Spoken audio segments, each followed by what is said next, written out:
উপস্থিত স্বয়ং সৃষ্টিকর্তা কর্তা দেব কুলপতি হে প্রভুদারি অধবল হত কৌতি প্রদীপন করিব গ্রহণ কৌক প্রভু কিবা কার্য হয় করিব সাধন বাসা বলি সন্তুষ্ট হল তোমার ভক্তি রাখি মানে একই অনুরোধ নহে প্রভু করে যদি আদেশ আপনি নহে যদি হাচ্ছরতে নত ক্ষীরময় করি পালন কেন দেবনি আমার আদেশ মানি জগতৰ কল্যাণৰ হেতু তোমাৰ হাতত বন্দী হৈ থকা সকলো দেৱতাক অবিলম্বে মুক্তি দিয়া হে প্রভু আপনি মোর দেবর দেবতা দেবতার মুক্তির পরিবর্তে জি আজ্ঞা করিব প্রভু তাক মই নত ফিরে করিব পালন কিন্তু পিতৃহন্তা দেবতার মুক্তির কথা নকদুরা ওরে প্রভু কিয় তুমি করিছ অনীতি প্রভু যার দ্বারা বিশ্ব ব্রহ্মাণ্ড হয়েছে সজন তেনেহেন সৃষ্টিকর্তার আরে হুকু করিছ অবজ্ঞা পুনাবলী সংহারিকর্তা মহাদেব মই করিছ আদি মুহূর্ততে মুক্তি দিয়া দেব সমাজ কাতরে করিস প্রার্থনা দেবতার মুক্তির কথা নকবত নাই বিঘন প্রতিজ্ঞা পালিয়া সময় বৃত্তি ক্ষমতা দেবতার মুক্তি নকদাপি সামান্য দানব হই স্বয়ং কাল রূপী রুদ্রারে হকু যার কটাক্ষত সমগ্র বিশ্বত হয় ঘোষণা মহাপ্রলয়ের এনে জনৰ আদেশ অমান্য কৰি কুখ্যাতি ৰাখি ধৰত অপমান কৰিলি তই অবল সংসদ অধম দৈত্য লড়ু এই মহাফল আজি তোক বধ কৰি বলি হাৰাম লৈ মুক্ত কৰো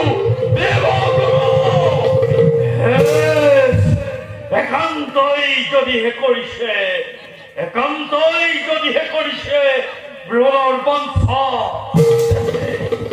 ময়ো এখনো অগ্ৰসৰ ক্ষমা কৰিবা প্ৰভু দাসত নিজ ভৃত্য বুলি ক্ষমা কৰিবা নিজ ভৃত্য বুলি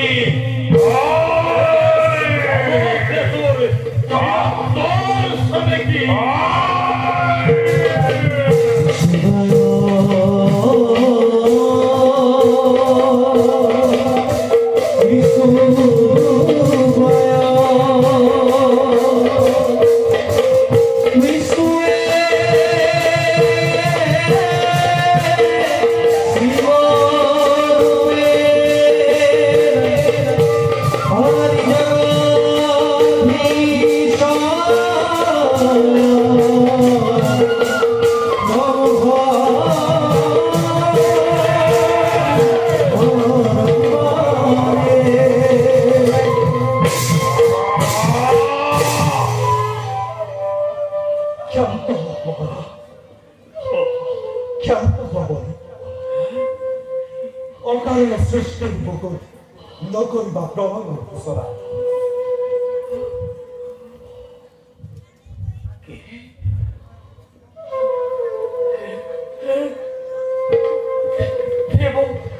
প্রভু দেব নারায়ণ হে প্রভু নারায়ণ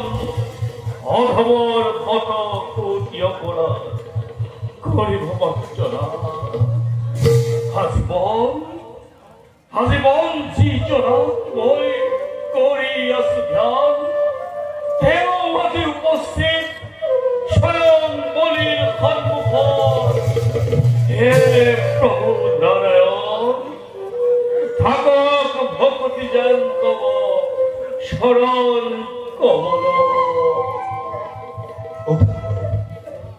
বলি তুমি মোৰ পৰম ভক্ত পৰম বৈষ্ণৱ এতিয়া তুমি মোৰ বাক্য মানি দেৱগণক মুক্তি দিয়া দেৱতাৰ মুক্তিৰ কথা নকবতো নাই কি কৰা বলো তুমি দেৱতাক মুক্তি নিদিয়া প্ৰভু অৰ্থ স্বৰ্গ নিদিয়া পৰ্যন্ত নোৱাৰিম মুক্তি দিব দেৱ সমাজক তুমি সীমা উল্লংঘন কৰিছা বলো জগতত এনে ভক্ত জন্ম হোৱা নাই যি আমাৰ আদেশক কৰে উল্লংঘন তুমি আমাৰ মহাভক্ত হৈ আমাৰ আদেশক কৰিছা অৱজ্ঞা হে প্ৰভু কব জানো লাগিব সন্তৰৰ কথা এক ব্যক্তিৰ বংশধৰ আমি দেৱতা দানৱ তেনেস্থলত দেৱতাসকলে হীন বুলি অৰাজ্য বৰ্বৰ বুলি বাৰে বাৰে আমাক কৰে অপমান হে প্ৰভু একান্তই নাই যদি আমাৰ স্বৰ্গত অধিকাৰ তেন্তে সুদৰ্শন চক্ৰহাৰী শেষ কৰা আমাৰ দানৱী জীৱন শেষ কৰা দানৱ পন্থ জগতৰ ভক্ত প্ৰাণ যুক্তিপূৰ্ণ মন্তব্য তোমাৰ পৰীক্ষা কৰিল তব ভক্তিৰ লক্ষ্য নকৰিবা মনত বেদা পুত্ৰ বলিব কৰিলে সম্বোধন হে প্ৰভু কিয় কৰা চালনা হওক কিয় কৰে চালনা হওক প্ৰভু মহাদেব অকস্মাত ব্যক্ত হল রহস্য গোপন কি করা যায় দিয়ক পায় পলঙ্গ করি ভক্তর মনোবাঞ্ছা কর পূরণ গোপন নকরি কক মোর জন্ম রহস্য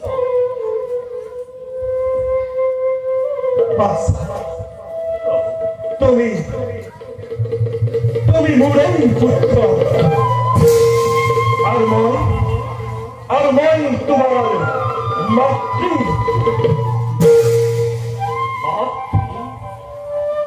আপনি মোর মাতৃ আপনি মোর মাতৃ প্রভু কিন্তু আপনি যে পরম ব্রহ্ম প্রভু ভক্ত মোর মাতৃ কেন করি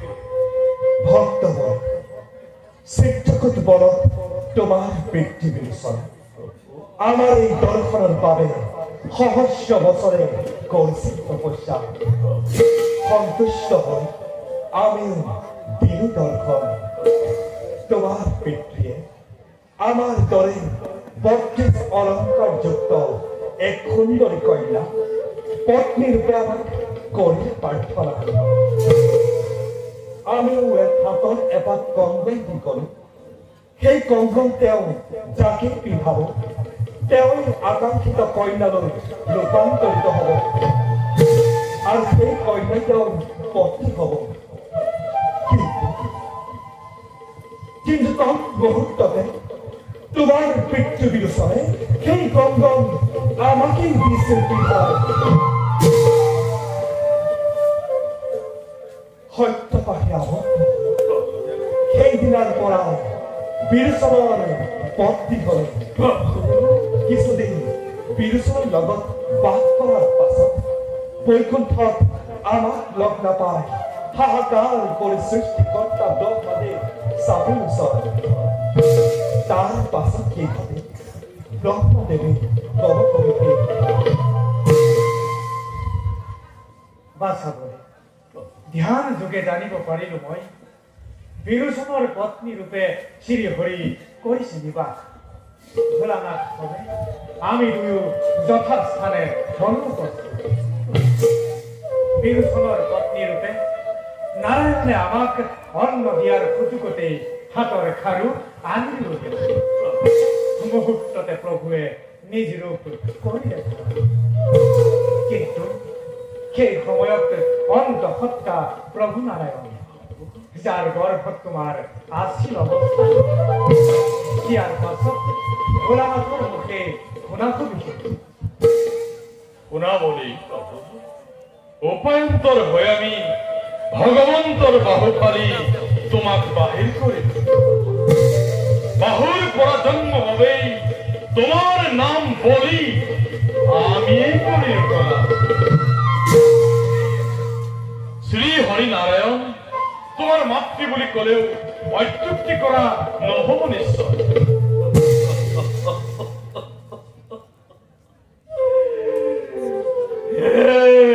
প্ৰভু নাৰায়ণ পূৰ্ণ হল আজি মোৰ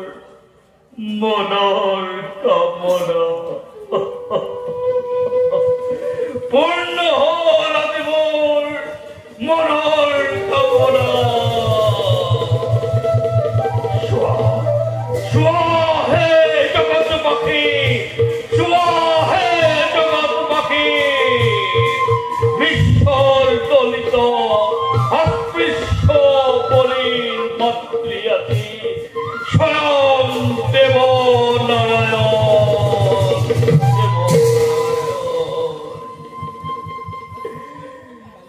হে প্রভু থাকক সদা ভক্তি যেন তব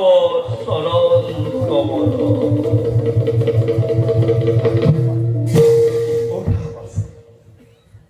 দুঃসময় তোমার ভক্তি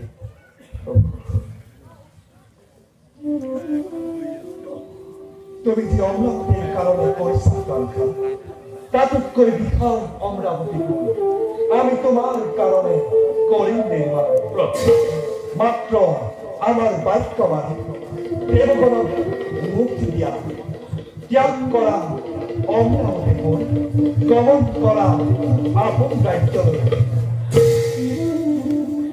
হে প্রভু নারায়ণ হে প্রভু সৃষ্টিকর হে সংহার কর্তা মহাদেব আপনার তিনিৰে বাক্য মানি মুক্তিহীন মহৰি দেহ সমাজ বিদায় পৰত এটাই মাথো কামনা মনৰ থাকক ভক্ত যেন সদা তব শৰণ যুগল পূৰ্ণ হব তোমাৰ মৰণ ৰবিৰা